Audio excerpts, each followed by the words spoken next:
हमारे साथ जुड़ गए हैं। और विश्वमोहन, अगर आपको मेरी आवाज आ रही है, एमसीएक्स प्लेटफॉर्म पर स्पेशल ट्रेडिंग सेशन 1:20 से लेकर 1:24 तक और उसके बाद 1:25 से सामान्य ट्रेडिंग सेशन की शुरुआत की जानकारी आती हुई। बिल्कुल सही कहा आपने। और जिस तरह की दिक्कतें यहाँ पे बार बार आ रही है एमसीएक्स के प्लेटफॉर्म पे, पहले भी हमने देखा है कि काफी बार एमसीएक्स पर इस तरह की दिक्कत आई है। जब से टीसीएस की टेक्नोलॉजी उन्होंने अडॉप्ट किया, उसके बाद से इस तरह की दिक्कतें आई है। जब लीडिंग प्लेटफॉर्म है जिसका मार्केट शेयर अगर नॉन एग्री मार्केट में अगर 95% है, उसके बाद भी अगर बार बार इस तरह की टेक्निकली दिक्कत आ रही है, कई सारे मेंबर से जो शिकायतें कर रहे हैं और वो खुल के सामने नहीं बोलना चाह रहे क्योंकि वो पार्टिसिपेंट है एक्सचेंज का, एक्सचेंज के साथ उनका रोज का काम है और उनके क्लाइंट भी छूटने का डर रहता है। इस वजह से वो खुलकर सामने नहीं आ रहे हैं, खुलकर बोलना नहीं चाह रहे हैं। लेकिन ये दिक्कतें बहुत ही गंभीर है क्योंकि अब लीडिंग एक्सचेंज है, देश के सबसे बड़े नॉन एग्री एक्सचेंज है, उसके बाद भी इस तरह की और डिजास्टर रिकवरी साइट के जरिए ट्रेडिंग होना, बार बार आज बाजार ही नहीं खुल पाया है, वहां पर लोग नॉन एग्री मार्केट का बाजार ही नहीं देख पाए।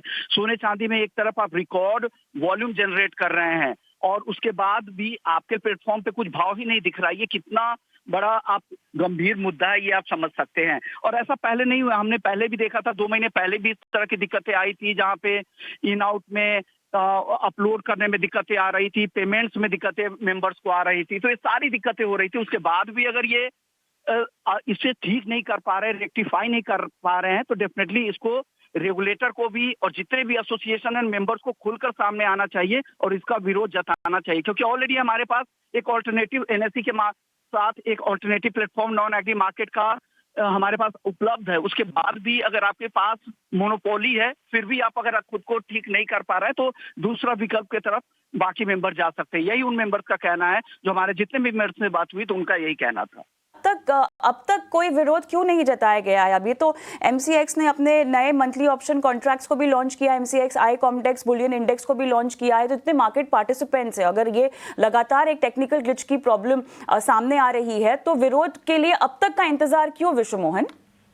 नहीं, मेंबर्स का कहना है कि हमारे सारे क्लाइंट्स एमसीएक्स से ही जुड़े हुए हैं। अगर हम खुद विरोध है और एमसीएक्स की वजह से हो सकता है कि हमें क्लाइंट लूज करना पड़े। हालांकि सारे ये प्रोडक्ट एनएसई पर भी उपलब्ध है, लेकिन वहां पर कोई भी लिक्विडिटी नहीं है। आपके लिए एंट्री और एग्जिट, वहां पर एंट्री तो हो जाएगी, एग्जिट आसान नहीं है। वहां पे जितने बायर और सेलर मैच करने चाहिए, बिडर भी होने चाहिए अगर आप सेल करने के लिए जा रहे हैं। तो ये दिक्कतें एनएसई के साथ स्पेस में, यही वजह है कि इनकी मोनोपोली है, 95% का मार्केट शेयर है और इतनी टेक्निकल दिक्कतें होने के बाद भी इन अपने लेवल पे ये सुधार नहीं कर पा रही है। क्यों दिक्कत इतनी हो रही है?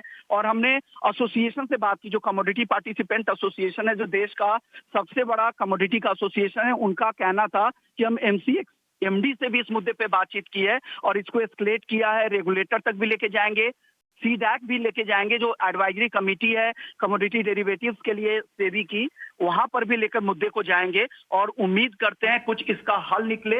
और अगर यही हालात रहे और तो आप देखिएगा आने वाले समय में एनएसई पर धीरे धीरे मेंबर शिफ्ट होंगे, क्योंकि बिल्कुल अगर इस तरह का हाल रहा तो मेरे ख्याल से आप लंबे समय तक लीडर बने नहीं रह सकते। बिल्कुल इस तरह की मोनोपोली है और साथ में कोई आप बेनिफिट्स भी नहीं दे रहे हैं। जो बेसिक इंफ्रास्ट्रक्चर है कम से कम उसको तो सुधारने की जरूरत है। एक आखिरी सवाल, कितने का नुकसान in terms of turnover volumes हम आंक पाए हैं अब तक? नहीं, ये अभी तक उन लोगों ने कुछ भी फाइनल आंकड़े तो हमसे शेयर नहीं किया। हमने जितने भी एक्सचेंज के मेंबर्स वगैरह को भी फोन किया, वही कुछ नंबर्स दे रहे हैं। बाकी एक्सचेंज की तरफ से कोई कम्युनिकेशन नहीं, बस ट्रेडिंग इतने बजे शुरू होगी वही कम्युनिकेशन।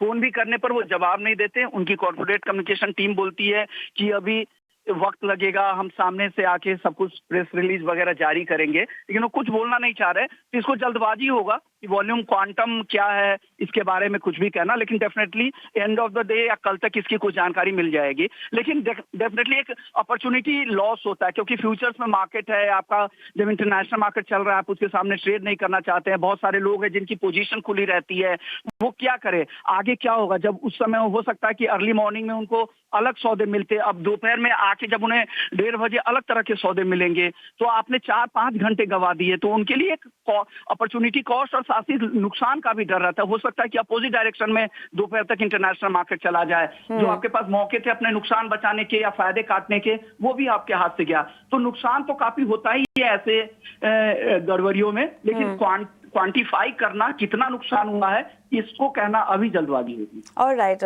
विश्व मोहन, बहुत बहुत धन्यवाद तमाम डिटेल्स यहाँ पर देने के लिए। तो फिलहाल शुरुआत हो ही चुकी है स्पेशल सेशन की, 1:24 तक होगा और उसके बाद 1:25 से सामान्य ट्रेडिंग सेशन की जो है वो शुरुआत हो जाएगी। स्टॉक पर भी दबाव हम देख रहे हैं लगातार सुबह से बना ही हुआ है। राजेश